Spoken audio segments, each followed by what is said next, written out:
Hi, it's Monday, January the 27th, and I continue to read and wonder my way through the Book of Deuteronomy. And today it's Deuteronomy chapter 26, verses 1 to 11. Not the whole chapter today.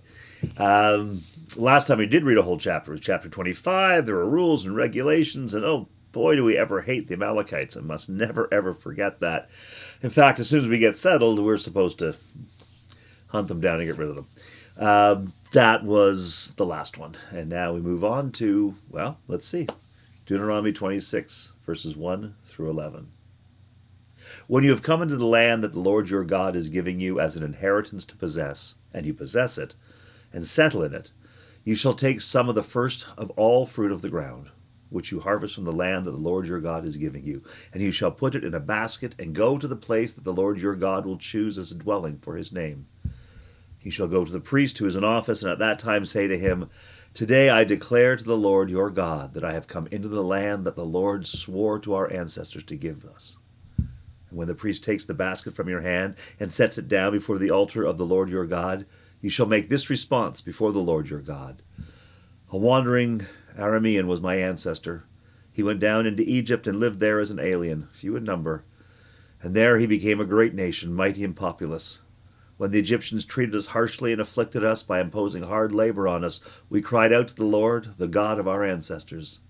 The Lord heard our voice and saw our affliction, our toil, and our oppression.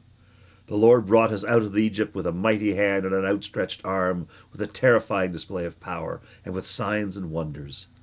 And he brought us into this place and gave us this land, a land flowing with milk and honey.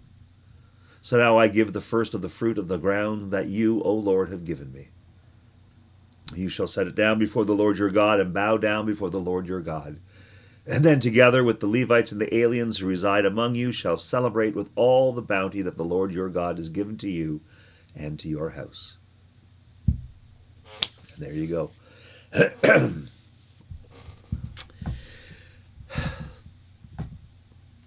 Well,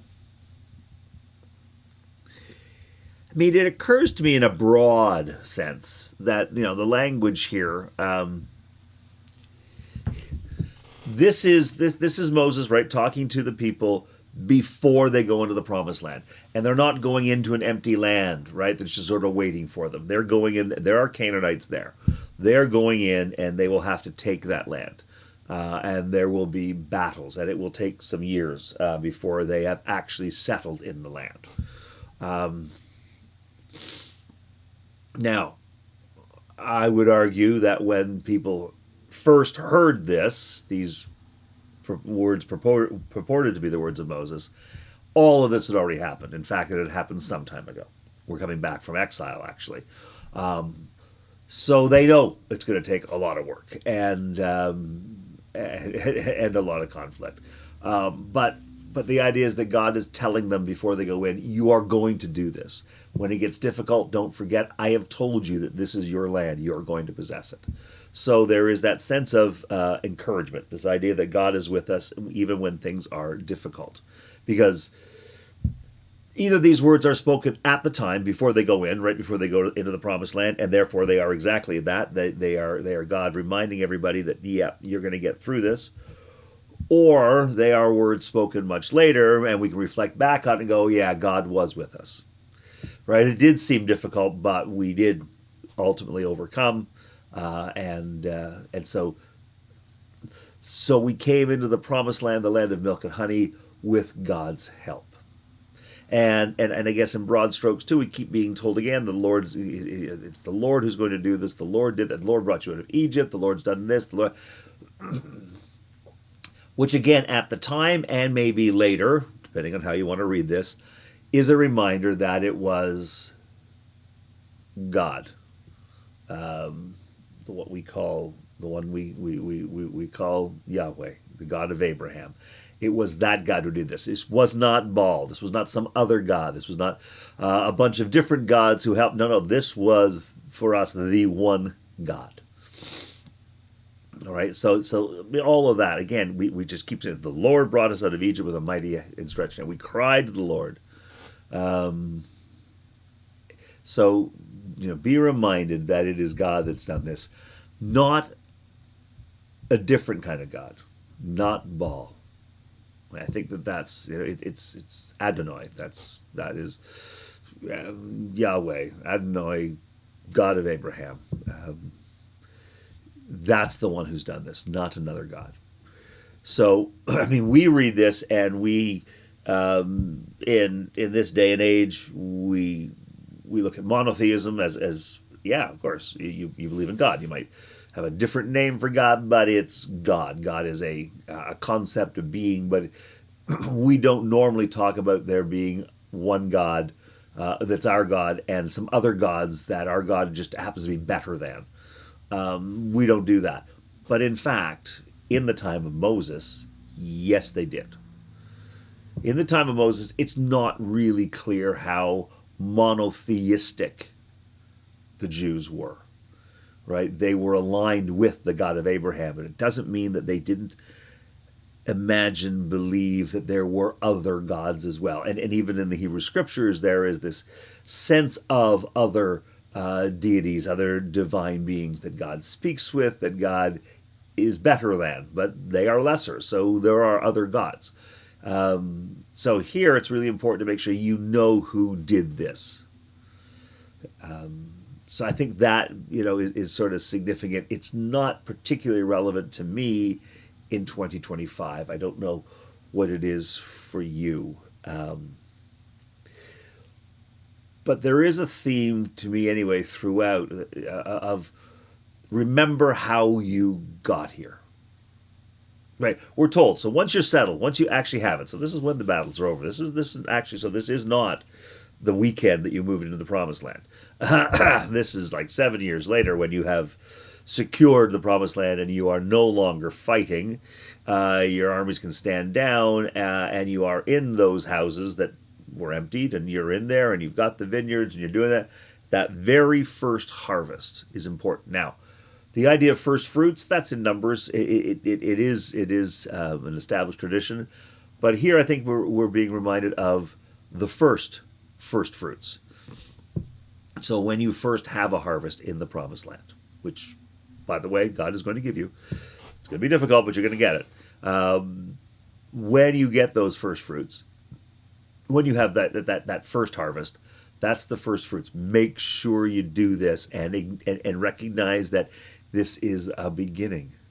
And as you do that, don't forget that there was a past. So you bring all these things together, right? So when you come and bring your first fruits, right, which is the beginning of a gift giving, of an offering before God that you're going to make many more times. So this stretches into the future. Remember how you got here. Like you declare before God. I declare before God that a wandering Aramean was my ancestor. And that's Jacob. If you recall when he was working for Laban for 14 years, right? Because one wife, two wife. So that's where he was. It's Syria. But anyway, a wandering Aramean was my ancestor. He went down into Egypt and lived there as an alien. So remember Jacob, his sons, they all end up in Egypt. We know that story from Joseph and the basic Technicolor Dreamcoat, if not from the Hebrew Scriptures. Few in number and became a great nation, mighty and populous. They thrived in Egypt. And then something happened. They were there for 400 years. And there was a turn where they went from thriving and ruling Egypt in many ways, or helping to rule Egypt, having positions of respect and authority, to becoming the labor force and an oppressed labor force, as the story goes, and remembering that it was great and then it wasn't, and we cried out to God and God came and took us out with terrifying displays of power, signs and wonders, brought us into this place, a land flowing with milk and honey. So we acknowledge all of that, and then it says, so now I bring the first fruit of the ground that you, O Lord, have given me. Again, reminder, God has got us here. Yeah, we've done the fighting, the battling, we've pushed the Canaanites out, but it's God who secured our victory. It's God, the God of Abraham, the God of Jacob, not another God. So remember how you got here.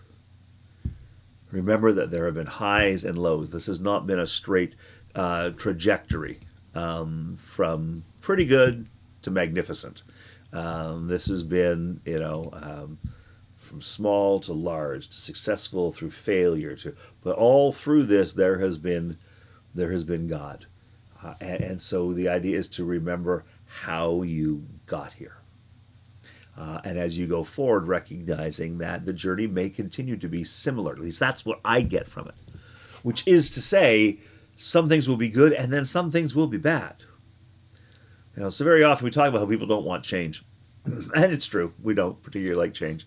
But most of the people who don't want change are people for whom things are good. Like, oh, it's good. I don't want any change whatsoever because things are good. But that's not how it works.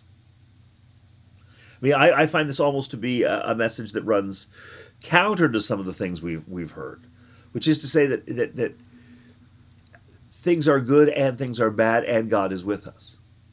Right? A wandering Aramean was my ancestor. He went down into Egypt, lived there as an alien, few in number, became a great nation, mighty and populous. When the Egyptians treated us harshly and afflicted us by imposing hard labor on us, we cried to the Lord, the God of our ancestors. When that happened, it doesn't say, as it might have, when we strayed from the path, when we broke faith with God, when we were no longer holy. It doesn't in anywhere here blame Israel. Doesn't blame them for Egypt oppressing them. Nowhere is it treated, Egypt oppressed you because that's what God wanted, because you had become unfaithful. It doesn't say that. Right, so, I mean, everything else for me in Deuteronomy has all been about stay faithful and hold tight to the faith, because if you don't, God will be displeased and things won't go well. In fact, that's probably the reason that you guys have been in exile. Again, I am assuming this book really was written and first presented after the exile, not before going into the Promised Land. So there's some hundreds of years here between them. But anyway, regardless, but this doesn't have that language in it. Everything else in Deuteronomy, to me, does. But not this. This, for me, it runs counter to that. And it says, yeah, good things happen, bad things happen, and God is with you. God hears you and helps build you into a great nation. God hears you when things go sideways and things are going badly. God is still there with you. It's not a punishment. And I hear those words and they remind me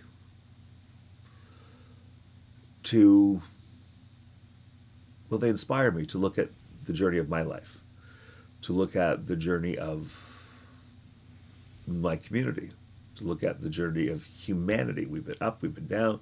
It's interesting. Sometimes I talk to people these days, and the way we talk, we love to be dramatic. The way we talk, you would think that we were living in the worst time ever. Some people talk that way anyway. It's like it's the worst time ever. The threats that are looming we've never imagined before. The division that we're in the midst of now is the worst that it's ever been. Everything is being destroyed around us. And yes, there's a number of things going on about which I think we should be aware, alarmed, and should be, pushing against, trying to change. We should be actively involved in shaping the world in which we live and the world that we are building. No question in my mind at all. But then I think back, and I remember in my lifetime being absolutely terrified. There's no way I could sleep because I knew that nuclear war was coming at any moment. That somebody was going to drop a bomb and destroy us all. Someone was going to push a button intentionally or accidentally. And I can remember being 10, 12, so early 70s, and just not, for nights, couldn't sleep. My memory was I just lay awake at night all the time, terrified. Quite sure that I fell asleep and dreamt that I was awake, but nevertheless, I was terrified. So when I hear people today talk about, well, this is going on, we could suddenly be at war. Yeah, and I don't quite remember the Cuban Missile Crisis. I was like a year old. But that was pretty real. The Cuban Missile, was I a year old? It doesn't matter. The Cuban Missile Crisis, I mean, people were quite sure that at any moment it was all going to end. So we've been in hard times. People living in Europe in the Second World War, people living in Japan in the midst of the Second World War, in the Philippines, and almost anywhere that wasn't Canada or the U.S., Australia, but just the whole, I mean, terrifying, terrifying. And Matt, it blows my mind. I have no experience of it. You know, I cling to stories that my, grandparents have told or elders that I've known have told. But we seem to forget that. No, ours is the worst time. Ours is the worst time because AI is going to destroy it, and AI is going to ruin everything. And I am concerned about AI. Absolutely, artificial intelligence. Absolutely. How did we do when the Industrial Revolution came along? Because there were a whole lot of people now who were out of jobs, who could not imagine what a future would look like, and there were revolts, and it was falling apart, and society was splitting. Those who were adapting, those who were not. We've been there, which doesn't mean we don't care about where we are now, but we work at being involved in shaping what happens next, as opposed to despairing. When I look at the things that I have been through, and there'll be moments of going, oh man, I don't know if I'm going to be able to do this. And then you look back and wait a minute. I've been in a similar situation before, and here's how I came through it. I've been in a similar situation, and here's how I got through it. I can get through it. I have in the past. Oh yeah, but one day it won't. Yeah, but thus far the evidence is I do. I have survived it every time. That's the evidence. I'm on a win streak here. It's one of the reasons that people who are recovering or trying to, get through, trying to stay sober, or trying to get through difficult times, or grieving, that they spend time with people who have also, lost a loved one, who are also trying to get sober, who are also, whatever your struggle is, to find other people in a similar struggle. It's not just that they have some good advice. Hey, don't forget to do this because that's what I did and it made everything perfect. It's not just the advice. In fact, I think it's less the advice and more just being able to see somebody who has survived. Look, you've had the same thing happen to you that's happened to me. And I just saw you laugh. And you seem to enjoy your life. Okay, I can do this. Okay? So it's connecting to the story. How do we get to where we are, and recognizing the value in that? That's what I hear in this. This is this wonderful advice from Moses, from God, saying, yeah, so you're going to make that sacrifice, and you're going to remind yourself how you came to be here. A wandering Aramean was my ancestor.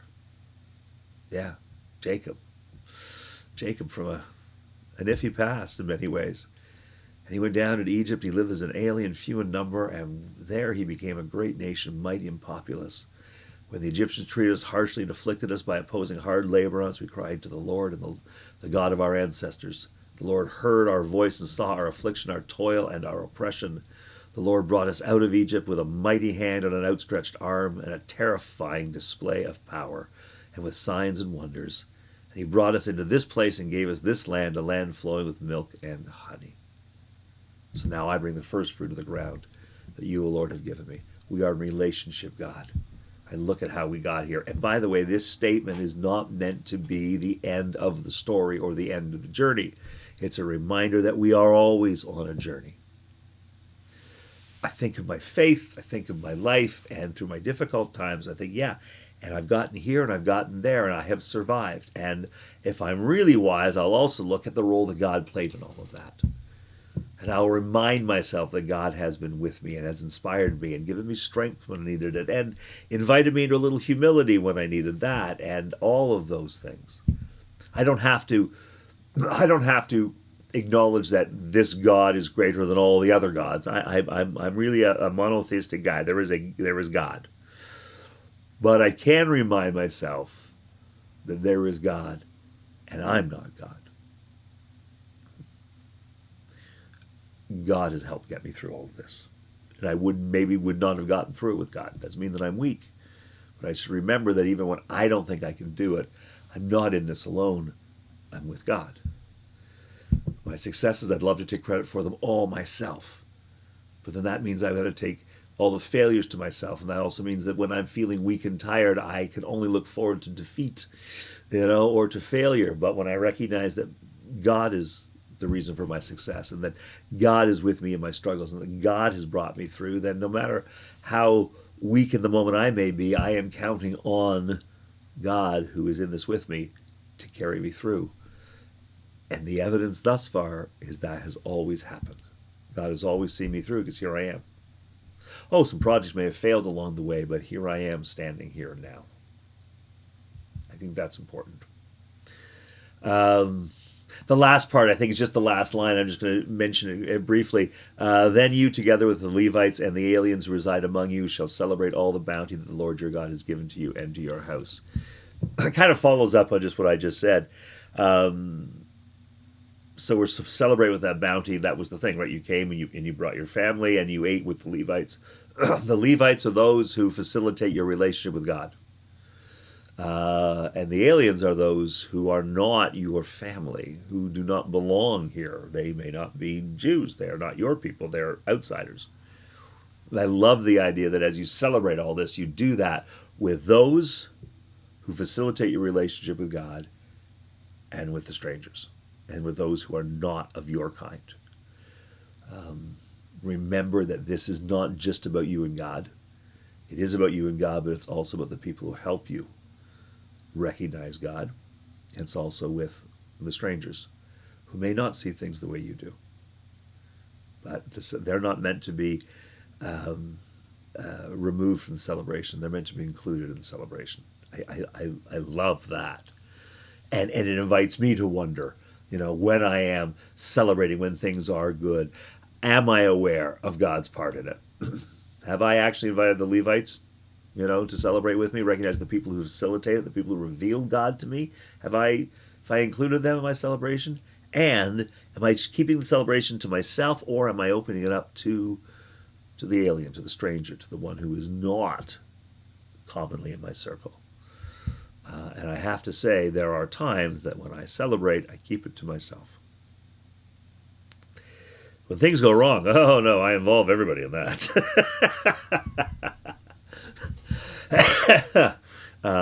But when I celebrate, I do. I very often can keep that to myself. And so I think there is a desire, a need to open that up a little bit.